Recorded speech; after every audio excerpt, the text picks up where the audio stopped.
배합하기 위해서는 이제 설계 도면부터 해야 되죠. 그런 게 이제 배합하기 위해서는 설계 기준 강도 FCK를 알아야 되죠. 이제 그래서 FCK를 알고 그 다음에 이제 시방 배합 표준적인 시방 배합을 합니다. 시방세나 감리단에서 지정한 배합을 했어요. 그래서 이제 여기까지는 이제 설계적인 측면이라서 우리가 설계적인 측면의 설계. 이거는 이제 시공, 현장 착공, 착수를 딱 합니다. 이렇게까지 돼서 이제 설계 도면을 현장에 딱 받아요. 설계 도면을 받으면은 그 다음에 이제 현장에서 이제 이때 받았는 설계 도면을 가지고 그 안에 보면은 이제 콘크리트를 타설을 해야 돼요. 콘크리트 타설을 하려면은 현장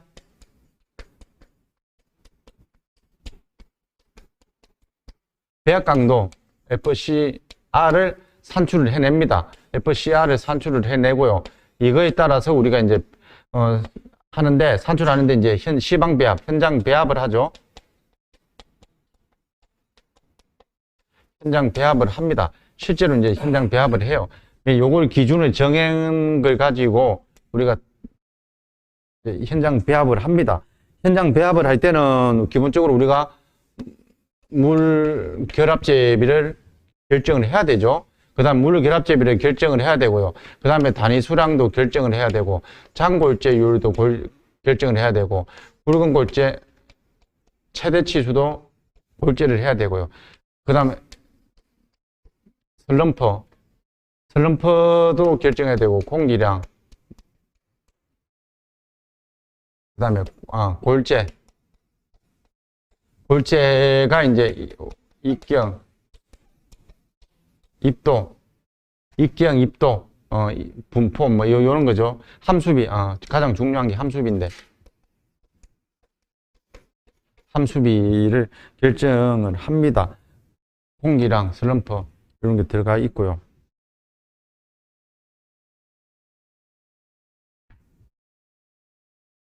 장골재율 뭐 있고 이거는 이제 부수적인 거로 조립률, 실적률 이런 것도 개념 있고 그다음에 이제 배합을 했으면은 우리가 이제 강도 시험을 해야 되는 거죠. 강도 시험을 했습니다.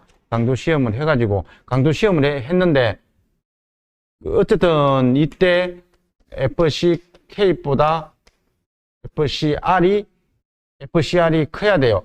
설계 기준 강도보다는 현장 배합 강도가 커야 된단 말입니다. 그래야지 우리가 현장에 이제 납품하는 거죠. 이제 운반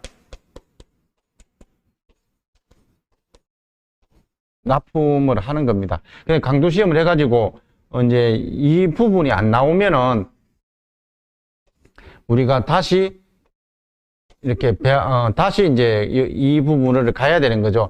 이게 15에서 30회를 해야 돼요. 원래는 우리가 배합 강도를 결정을 할 때 시험에 의한 방법이 있고 경험에 의한 방법이 있어요. 이렇게 이게 이제 FM이에요. 원래는 시험을 해야 돼요. 근데 대부분 시험 안 하죠. 경험에 의해서 이게 경험에 의한 현장 배합표죠. 많이 탓을 하다 보니까 많은 노하우가 쌓여서 적정 뭐 210짜리 보내주세요 하면은 딱 화면에 나오는 거죠. 이렇게. 그게 이제 현장 배합표에 의한 거예요. 이제 그게 경험에 의한 거예요. 경험에 누적이 돼가지고 많이 쌓였고. 원래는 이 시험을 최소 15번은 해야 돼요. 15번을. 그리고 이제 우리가 이 시험을 할 때 기본적으로 이 배합 강도를 결정할 때 우리가 결정하는 기본식이 있습니다. 이제 30메가파스칼 이상 30메가파스칼 이하 사모님 33 이런 공식이 있는데 그거는 이제 외우셔도 되고 그건 되게 좀 복잡해요. 근데 기본적으로 이 산정을 할 때 표준 편차를 모르면은 15회고 표준 편차를 알면은 30회를 이걸 해서 30개를 해가지고 그 중에 시그마 CK보다 가장 근접한 거 만약 210짜리인데 210.1이 있고 210.2가 있고 210.3이 있고 막 이렇게 15에서 30회를 했으니까 많을 거잖아요. 그런데 210보다 가장 근접한 거. 왜냐? 얘가 시메트리량이 가장 적게 들어갔잖아요. 그걸 해야 되는 거예요. 이것보다 클 필요는 없는 거예요. 비경제적인 겁니다. 요걸 만족해 주는 거로 해서 그 선정했는 그 값으로 결정을 해가지고 그거로 해서 현장에 납품을 해서 합니다. 그래서 이제 이 설계 기준 강도는 설계 기준 강도는 우리가 뭡니까? 설계 시방서나 설계를 할 때 우리가 정해져 있는 부분이고요. 거기에 따라서 우리가 시방 배합을 해요. 시방 배합을 하는데 이걸 그대로 쓰면 되는데 왜 현장에서 다시 이 현장 배합을 합니까? 라고 이야기를 하는 거예요. 그게 가장 큰 게 차지하는 게 이것 때문에 그래요. 얘 때문에. 시방에는 이 골재가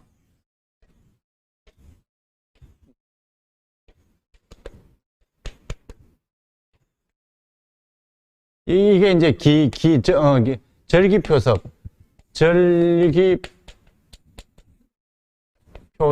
예. 절대 건조 단위 중량. 이거는 물이 하나도 없어요. 기건 상태의 기건 단위 중량. 함수비가 골재인데 함수비가 물이 요만큼 들어있단 말입니다. 표면 건조 상태. 딱 골재에 있는 만큼만 물이 함수비가 있는 거예요. 이게 섭윤 상태. 골재보다도 물이 흥건하게 있어요. 이게. 이렇게 되어 있는데 설계상에는 요 상태란 말입니다. 요게 설계 상태예요. 근데 현장 상태는 요게 현장 상태거든요. 그래서 이걸 보정을 해줘야 돼요. 함수비 보정을. 그 다음에 설계 상태는 양호한 골재를 했는데 실제 현장의 골재는 뭐 이래 생겼거나 뭐 깬자가리거나 여러 가지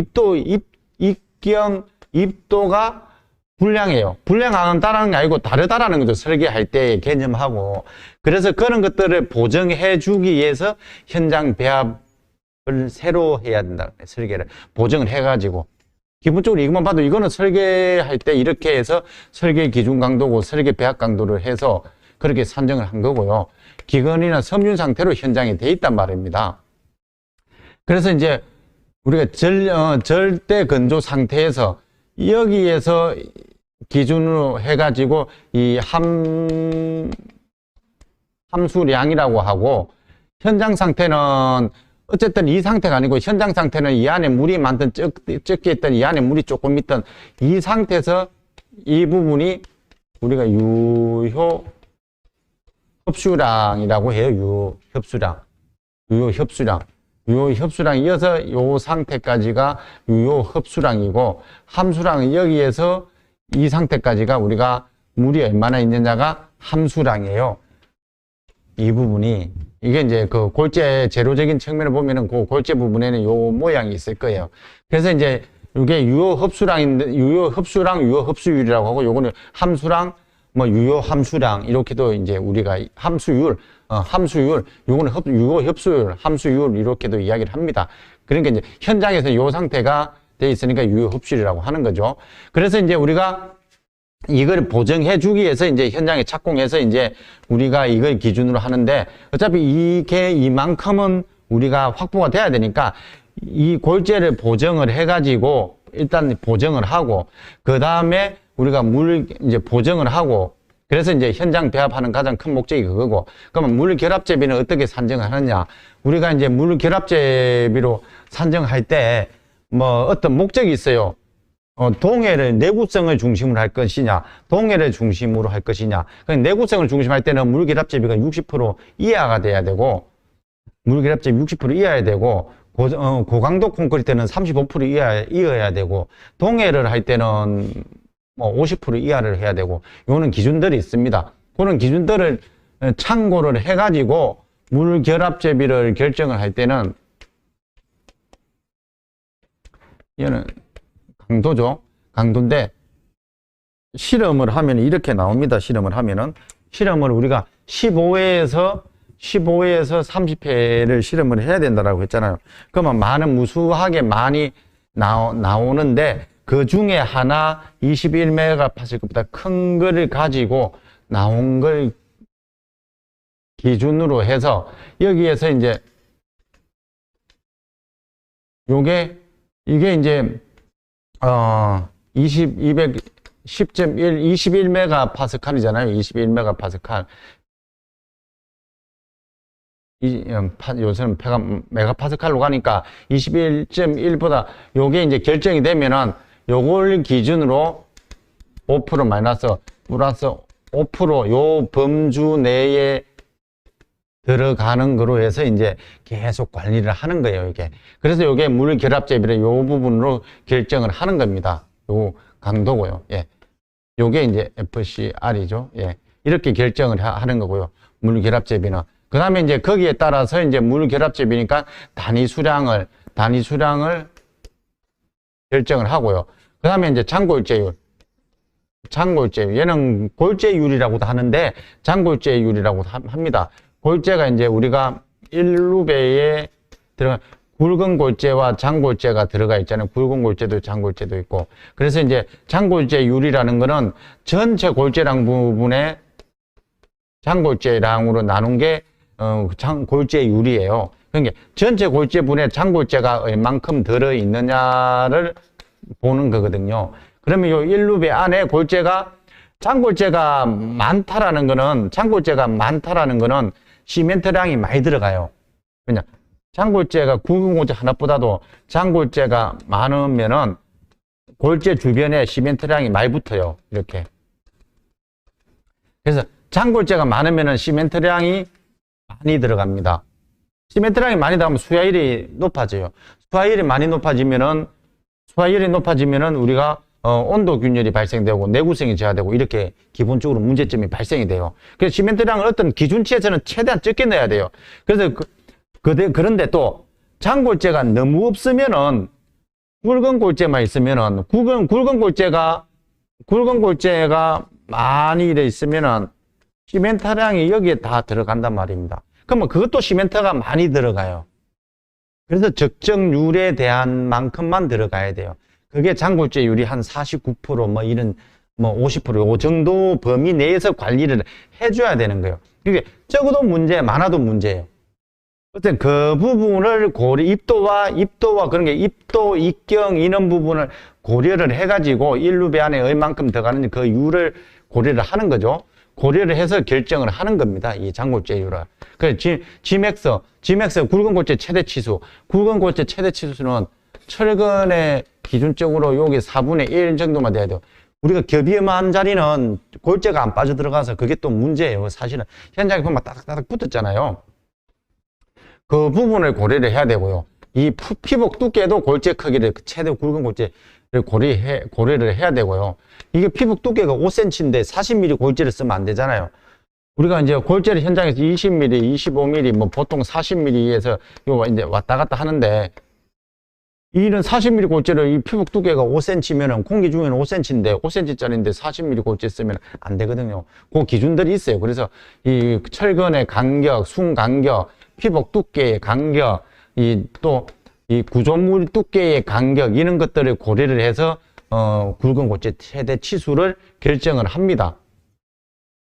그렇게 이제 결정을 하고요. 또 범퍼가가 있죠. 범퍼가. 우리가 범퍼가를 하는데 압송 하는데 100mm 직경이 100mm는 25mm 이해해야 되고요.